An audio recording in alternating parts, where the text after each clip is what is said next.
68 years ago this month, not far from where we are gathered today, President Harry Truman spoke at the signing of the North Atlantic Treaty. In the nearly 7 decades since Harry Truman spoke those words, the NATO alliance has been the bulwark of international peace and security. NATO allies defeated communism and liberated the captive nations of the Cold War. They secured the longest period of unbroken peace that Europe has ever known. This enduring partnership is rooted out of so many different things, but our common security is always number one, and our common devotion to human dignity and freedom. Since 1949, the NATO member states have more than doubled, increasing from 12 to 28. On Monday, I signed the protocol to approve the 29th, the country of Montenegro. In the coming months and years, I'll work closely with all of our NATO allies to enhance this partnership and to adapt to the challenges of the future, of which there will be many. This includes upgrading NATO to focus on today's most pressing security and all of its challenges, including migration and terrorism. We must also work together to resolve the disaster currently taking place in Syria. We are grateful for the support of NATO members and partners in their condemnation of Assad's murderous attack using the most horrible weapons. The vicious slaughter of innocent civilians with chemical weapons, including the barbaric killing of small and helpless children and babies, must be forcefully rejected by any nation that values human life. It is time to end this brutal civil war, defeat terrorists, and allow refugees to return home. In facing our common challenges, we must also ensure that NATO members meet their financial obligations and pay what they owe. Many have not been doing that. The Secretary General and I agree that other member nations must satisfy their responsibility to contribute 2% of GDP to defense. If other countries pay their fair share instead of relying on the United States to make up the difference, we will all be much more secure, and our partnership will be made that much stronger. The Secretary General and I had a productive discussion about what more NATO can do in the fight against terrorism. I complained about that a long time ago, and they made a change, and now they do fight terrorism. I said it was obsolete. It's no longer obsolete. It's my hope that NATO will take on an increased role in supporting our Iraqi partners in their battle against ISIS. I'm also sending General McMaster to Afghanistan to find out how we can make progress alongside our Afghan partners and NATO allies.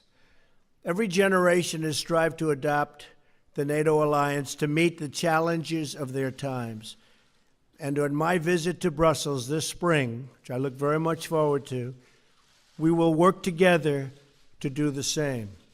We must not be trapped by the tired thinking that so many have, but apply new solutions to face new circumstances, and that's all throughout the world. We're not here to stand on ceremony, but to develop real strategies to achieve safety, security, and peace. We're here to protect the freedom and prosperity of our citizens and to give them the future they so richly deserve. Secretary General, I'm honored to have you here today and to reaffirm our commitment to this alliance and to the enduring values that we proudly, and I mean very proudly, share. Thank you very much. Thank you for being here. Thank you. Thank you so Thank you so much, Mr. President. We just had an excellent and very productive meeting, and it's really an honor to meet you for the first time here in the White House. We agree that NATO is a bedrock of security, both for Europe and for the United States. 2 world wars and a Cold War have taught us all that peace in Europe is not only important for Europeans, but is also important for the prosperity and the security of North America. So a strong NATO is good for Europe, but a strong NATO is also good for the United States. And therefore I welcome the very strong commitment of the United States to the security of Europe. We see this commitment not only in words, but also in deeds. Over the past months, thousands of US troops have been deploying to Europe, a clear demonstration that America stands with allies to protect peace and defend our freedom. And yesterday, you announced the completion of the ratification of Montenegro's membership in NATO, another expression of your strong commitment to Europe and to the transatlantic bond, and we thank you for that. In a more dangerous and more unpredictable world, it is important to have friends and allies. And in NATO, America has the best friends and the best allies in the world.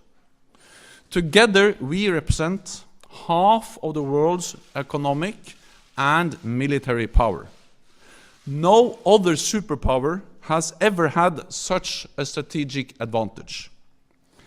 This makes the United States stronger and safer.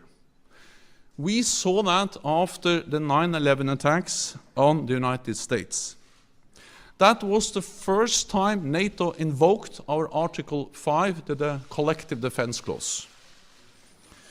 Allies sent AWACS surveillance planes to help patrol American skies. And we launched NATO's biggest military operation ever in Afghanistan. Hundreds of thousands of Europeans and Canadian soldiers have served shoulder to shoulder with American troops. More than 1,000 have paid the ultimate price. Earlier today, I laid a wreath at Arlington National Cemetery in tribute to the fallen. It was a deeply moving experience. We owe it to our servicemen and women to preserve the hard-earned gains we have made together in Afghanistan. We were reminded of their sacrifice just this week when a US soldier was killed there fighting ISIL. Our mission in Afghanistan is a major contribution to the fight against international terrorism. NATO plays a key role in many other ways also. All NATO allies are part of the global coalition to counter ISIL. And NATO provides direct support to the coalition with training for Iraqi forces in their fight against terrorists and more intelligence sharing. And you are right, we have established a new division for intelligence, which enhances our ability to fight terrorism and working together in the alliance to fight terrorism in an even more effective way. But we agreed today, you and I, that NATO can and must do more in the global fight against terrorism. In the fight against terrorism, training local forces is one of the best weapons we have. NATO has the experience, the expertise, and the staying power to make a real difference. And fighting terrorism will be an important topic when NATO leaders meet in Brussels in May. The other major topic will be fairer burden sharing in our alliance. And we had a thorough discussion on this issue today. And Mr. President, I thank you for your attention to this issue. We are already seeing the effect of your strong focus on the importance of burden sharing in the alliance. We agree that allies need to redouble their efforts to meet the pledge we all made in 2014 to invest more in our alliance. It is about spending more on defense, it is about delivering the capabilities we need, and it is about contributing forces to NATO missions and operations. This means cash, capabilities, and contributions. Fair burden sharing has been my top priority since taking office. We have now turned a corner. In 2016, for the first time in many years, we saw an increase in defense spending across European allies and Canada. A real increase of 3.8%, or $10 billion more for our defense.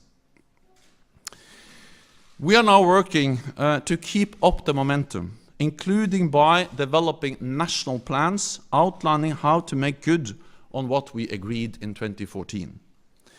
We know that we all need to contribute our fair share, because we need to keep our nation safe in a more dangerous world. We discussed many different topics during our meeting today, including the horrendous use of chemical weapons in Syria. Any use of chemical weapons is unacceptable, cannot go unanswered, and those responsible must be held accountable. So, Mr. President, thank you once again. I look forward to working with you to keeping the alliance strong, and I look forward to welcoming you to Brussels in May, when heads of state and government in the alliance meet there to address the challenges and the need to continue to adapt the alliance to a more challenging security environment, and to respond both to the need for fair burden sharing and stepping up our efforts to fight international terrorism. So thank you once again. Thank you very much. Great. Thank you. So we'll have a couple of questions. Jeff Mason. Thank you. Thank you, Mr. President. I'd like to ask you about two topics, if I may. First, has your view of Vladimir Putin changed after what's happened in Syria? And what is the United States prepared to do if he continues to support Assad? And on a separate question, have you made a deal after your chat last night with the president of China about China helping to rein in North Korea? And is that one reason you've decided not to label Beijing a currency manipulator? Well, I'll be speaking to, yeah. Do you want to go ahead? Go ahead. May I? For the Secretary General, do you believe NATO should continue to bolster its presence along the alliance's eastern border? And are you confident that you have President Trump and the United States support for that? Thank you. I'll be speaking with Rex Tillerson in a little while, calling in. I think he had a very successful meeting in Russia. We'll see. We'll see the end result, which will be in a long period of time, perhaps. But the end result is what's most important, not just talk. And I think that based on everything I'm hearing, things went pretty well, maybe better than anticipated. It would be wonderful, as we were discussing just a little while ago, if NATO and our country could get along with Russia. Right now, we're not getting along with Russia at all. We may be at an all-time low in terms of relationship with Russia. This is built for a long period of time. But we're going to see what happens. Putin is the leader of Russia. Russia's a strong country. We're a very, very strong country. We're going to see how that all works out. Last night, separately, I spoke with a man that I've gotten to know. I don't know Putin, but I do know this gentleman. I've spent a lot of time with him over the last 2 days, and he is the president of China. You were there, most of you were there, and it was quite an interesting period of time. President Xi wants to do the right thing. We had a very good bonding. I think we had a very good chemistry together. I think he wants to help us with North Korea. We talk trade, we talk a lot of things, and I said, the way you're going to make a good trade deal is to help us with North Korea. Otherwise, we're just going to go it alone. That'll be all right, too. But going it alone means going it with lots of other nations. but I was very impressed with President Xi, and I think he means well, and I think he wants to help. We'll see whether or not he does. Do you feel like you have a deal with him? And if I could just, do you feel like you have a deal with him in terms of the currency manipulation designation? And have your views changed on Putin? We're going to see. We're going to see about that. And I'll also see about Putin over a period of time. It'd be a fantastic thing if we got along with Putin and if we got along with Russia. And that could happen, and it may not happen. It may be just the opposite. I can only tell you what I would like to do. I would love to be able to get along with everybody. Right now, the world is a mess. But I think by the time we finish, I think it's going to be a lot better place to live. And I can tell you that, speaking for myself, by the time I'm finished, it's going to be a lot better place to live in, because right now it's nasty. NATO is in the process of implementing the biggest reinforcement of our collective defense since the end of the Cold War. And one element of that is to increase our military presence in the eastern part of the alliance. And we are now deploying 4 battle groups to the 3 Baltic countries and Poland. And there will also be more US forces in that part of Europe. And this is the first time in many, many years that we see an increase in the military presence of the United States in Europe. So we are increasing our presence, and we are also increasing the readiness and the preparedness of our forces so we can quickly reinforce if needed. We consider the presence we will have when the 4 battle groups are in place as sufficient given the current security situation in Europe. But of course we will assess the situation and follow the developments very closely. The message from NATO is that what we do is proportionate, it is defensive, and we don't want a new Cold War, we don't want a new arms race. And actually we strongly believe that there is no contradiction between a strong NATO, a credible deterrence and defense, and political dialogue with Russia. I actually believe that the precondition for a political dialogue with Russia is that we are strong and that we are united. But based on that, we can talk to Russia because Russia is our neighbor, Russia is there to stay. So we have to find ways to manage our relationship with Russia. And I am absolutely certain that the United States supports this approach, partly because the United States is contributing with forces to our enhanced presence in the eastern part of the alliance and also in the southeast of the alliance in Romania. And the United States and the President has clearly expressed that they want dialogue with Russia, but based on unity and strength in the alliance. Then the next question is from John Sopel.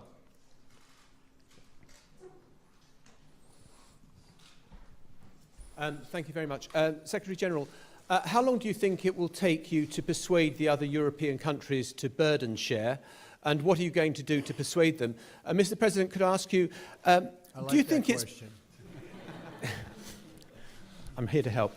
And Mr. President, do you think it's conceivable, what's your instinct, was it possible that Syrian forces could have launched that attack in Idlib last week without the Russians knowing? And have you been disappointed, surprised by Vladimir Putin's reaction since then? Thank you very much. I think it's certainly possible. I think it's probably unlikely. And I know they're doing investigations into that right now. I would like to think that they didn't know, but certainly they could have. They were there. So we'll find out. General Mattis is looking into it with the entire Pentagon group that does that kind of work. So it was very disappointing to see. It's disappointing no matter who does it, but when you get into the gases, especially that form, it's vicious and violent, and everybody in this room saw it all too many times over the last 3 or 4 days. Young children dying, babies dying, fathers holding children in their arms that were dead children. There can't be a worse sight, and it shouldn't be allowed. That's a butcher. That's a butcher. So I felt we had to do something about it. I have absolutely no doubt we did the right thing. And it was very, very successfully done, as you well know. Thank you. On defense spending and burden sharing, that has been my top priority. I have raised it in all my meetings, in all capitals I have visited with prime ministers, presidents, minister of finance, and of course also defense and foreign ministers. And I expect, of course, all allies to make good on what they decided back in 2014. And the very strong and clear message from President Trump has been very helpful. So now we see that things are starting to move in the right direction. For the first time after many, many years of decline in defense spending, we now see an increase in defense spending across Europe and Canada. So they have started to move in the right direction. 3.8% real increase in defense spending across Europe and Canada is a significant step in the right direction. It's not enough. We still have a long way to go, but at least they have turned the corner. European allies have turned the corner. Instead of reducing defense spending, they have started to increase defense spending. Then I think it is important to remember that this is something the Europeans do because they know that this is in their own security interest. It is in their interest to invest more in European defense because the world has become more dangerous. Many European allies, of course, reduced, or all European allies, reduced defense spending after the end of the Cold War because then tensions went down. But if you are decreasing defense spending when tensions are going down, then you have to be able to increase the defense spending when tensions are going up. And now they are going up. So we have still a long way to go, but I'm encouraged by the fact that we have started to move in the right direction. And so last year, there were 5 allies spending 2%. This year, Romania has declared that they will reach 2%. Next year, Latvia and Lithuania will also reach 2%. So we'll go from 5 to 8. Which is at least going in the right direction, but still we have some work to do. And I did ask about all the money that hasn't been paid over the years. Will that money be coming back? We'll be talking about that. Right? We want to talk about that too. Anita Kumar, where are you? Hi. McClatchy.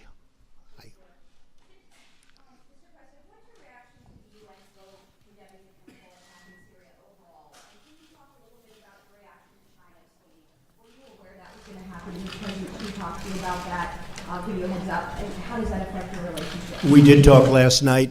I think it's wonderful that they abstained. As you know, very few people expected that.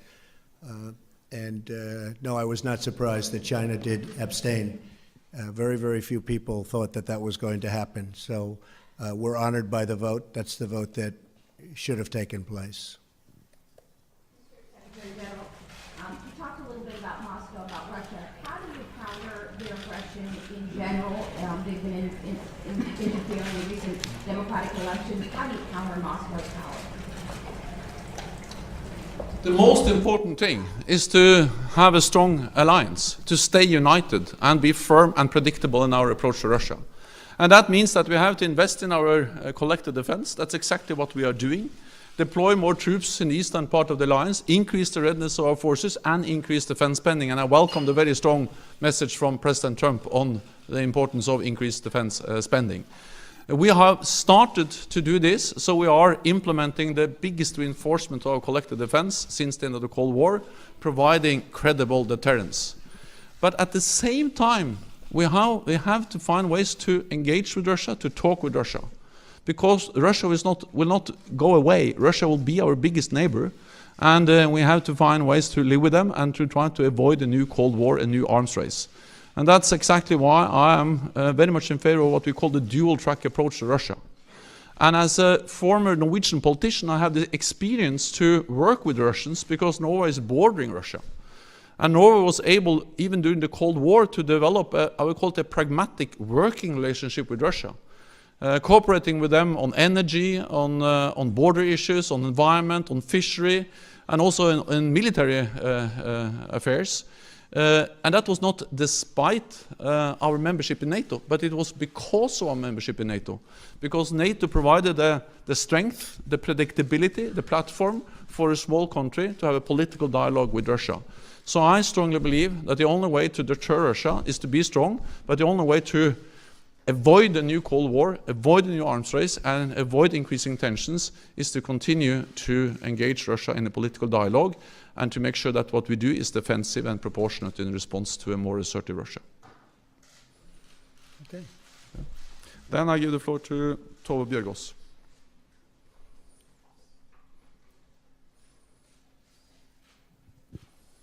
Thank you. Mr. President, I'm from Norway. Russia is our neighboring country.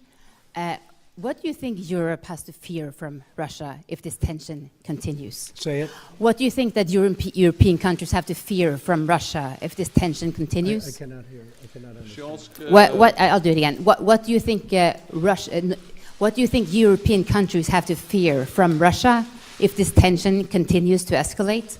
And for you, Mr. Secretary General, the President has said that the attack in Syria last week was warranted, and it was also an attack on U.S. allies.